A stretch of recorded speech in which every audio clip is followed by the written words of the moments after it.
Hello, everybody. Welcome back to Mindful Minutes, a thought provoking podcast for Indian small and medium businesses. I'm your host, Tanay Sarpotdar, and I'm here to challenge the idea of marketing, which is not a mere expense, it's an investment. Along with that, let's explore fresh perspectives with business leaders and marketers. So join us. Join us for insightful discussions that will help you shift your view and probably spark creative marketing strategies. And all of this within a convenient 45 to 60-minute window, probably even less. Now get ready to add mindful marketing to your list of new skills. On that note, we come back to the series of discussion that we were having from our last episode. We are talking about mindful marketing change, a 3-stage blueprint specifically made for Indian small and medium businesses. In the last episode, we discussed about awakening the need, or talking about urgency, alliance, and vision for change. We're talking more about on the topic that every successful change begins with awakening. And we need to start thinking or start exploring that SMBs can no longer afford marketing that runs on patchwork fixes. So let's try and unpack how urgency fuels transformation, why no leader can drive it alone, and what makes a vision resonate deeply across teams. I will try to chip in with the real SMB context so that it'll help you spot the inflection points at your end where change is no longer optional, probably it's inevitable. On that note, let's begin with the second part. The second part is where we are trying to kind of establish the factor that vision to motion. How do we move from vision to motion? The 3 main parameters that probably would help in this regard is communication, empowering, and focusing on winning early. So a vision on paper means nothing if it doesn't move people, like I said earlier. We need to invest our time into turning marketing visions into momentum and also doing that consistently. So to help or to move or to explore this art of communicating vision consistently, we need to understand the importance of empowering teams to act and also prepare a strategy of how do we celebrate short-term wins to prove this progress.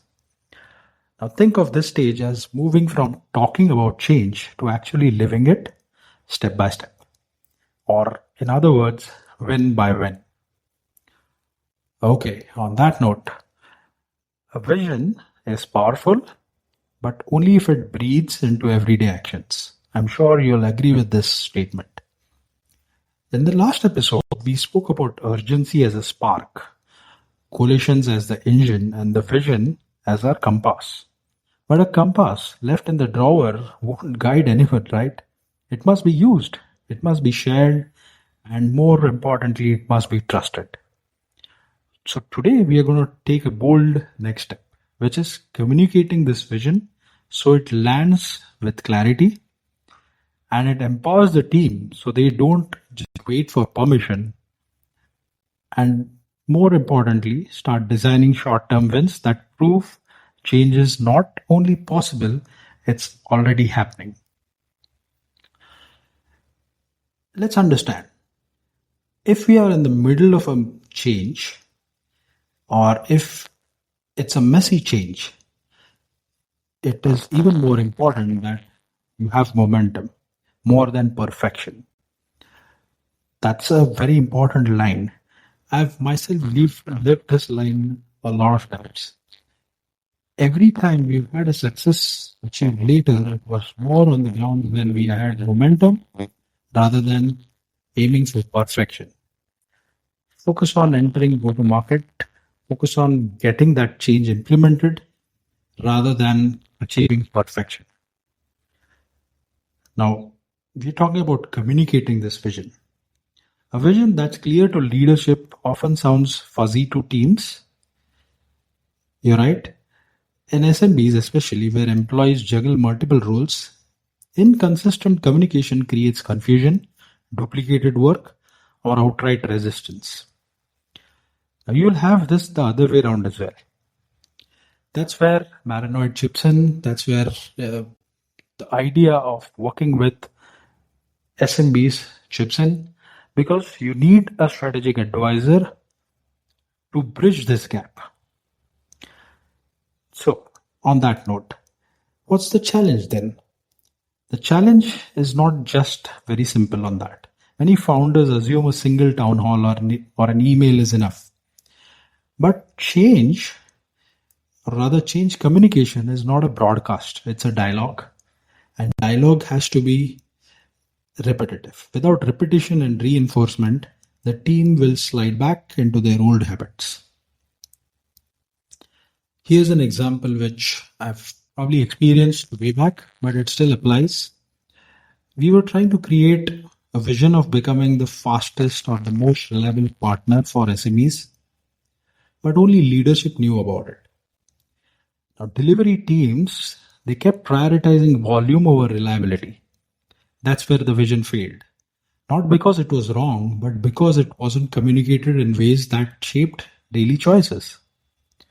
The practical cue here for SMB leaders is it has to be made multi-channel. It cannot just be in team huddles. It has to be in team huddles. It has to show on dashboards. It has to be reinforced in one-on-ones. And don't tell stories. Don't tell slogans. There have to be stories with real anecdotes. And last but not the least, probably what I think has helped me is it has to be repeated with intent. If you're not tired of saying it, your team hasn't heard it enough.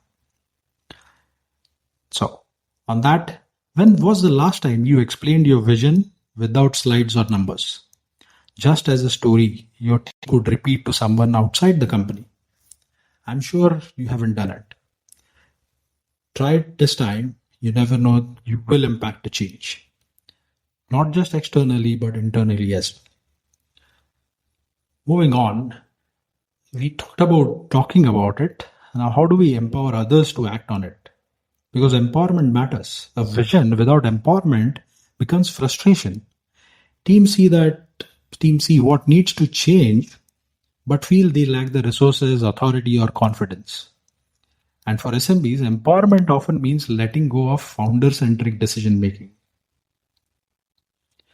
Now, what I've read in most of the cases, what I've experienced as blockers is you have hierarchical bottlenecks. Only this person can approve, only that person can approve. Every time this person needs to approve, every time that person needs to approve.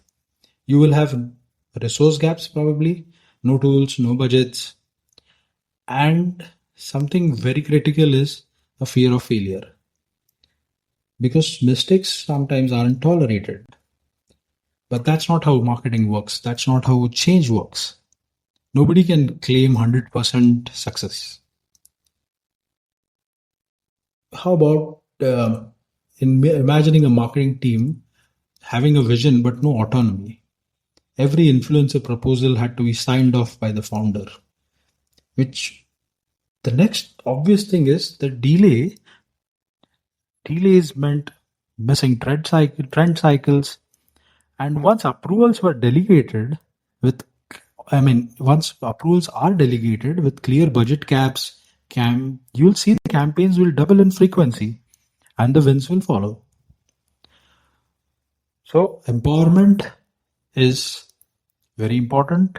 It removes barriers, it allows providing resources, and it builds a psychological safety. And all of this should be given time. You cannot expect it from day one. Now here's a mini framework that you can do. Put it in 3 C's. First is clarity. Do they know about what to do? Capability. Do they have the skills and tools, not the ability? And third, confidence. Do they feel trusted to act? On that note, try this. Does your team hesitate because they don't know what to do or because they don't believe they are allowed to do it? Look at that. Here's the third element of change in today's episode specifically. Overall, it's probably the sixth one that we're discussing. And it's about creating short-term wins.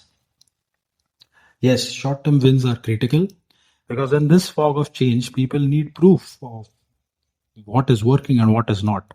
Wins energize teams, reduce resistance, and definitely silence the skeptics. And wins don't have to be massive. They just need to be visible and be meaningful.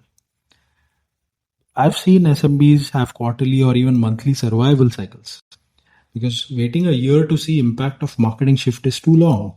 So a short-term win bridges that gap, which is good, which is what needs to be done. One of my colleagues recently shared an example, which is where this change management came into my mind. He was discussing about, we rolled out a new content-driven lead gen strategy, and instead of waiting for long cycle enterprise leads, we started celebrating the first 5 inbound leads from organic blogs. That in itself told me that this small win will give a lot of confidence, and he said that the team gained so much confidence that they kept pushing instead of falling back to old paid only tactics. I truly believe organic is the base. If you forget the base, the paid measure will not take you in a long run. Now, what type of short-term wins can you do? Customer wins are pretty obvious. Process wins is what I feel is very important. And team wins, of course. So choose your wins that are visible, unambiguous, and directly tied to the vision. And publicly celebrate. Even a small milestone deserves a recognition. On that, think of the last time your team celebrated a small but meaningful marketing win. Did you pause probably long enough to acknowledge it, or did you just rush to the next fire? Don't be the latter, definitely be the first one. Turning vision into motion is not about giant leaps, it's about consistent, visible steps forward. That's what I believe. And in communicating this vision, it does ensure that everyone knows the destination. Empowering people gives them the confidence and capability to walk this path, and short-term wins keep up their energy alive, even when the journey feels long. Because there's a song which says, destination is fine, but you must enjoy the ride or enjoy the journey more.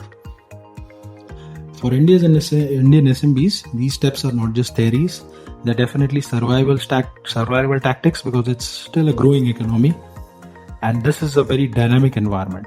It's not enough to know where you want to go. You must prove every day, week on week, that you're moving. So let's deep dive furthermore into this change aspect of marketing.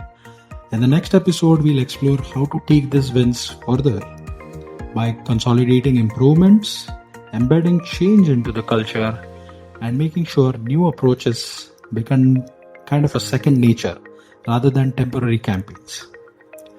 That's it on today's episode on Mindful Minutes. This is Tanay Sarpotdar signing off. Take care. Bye-bye.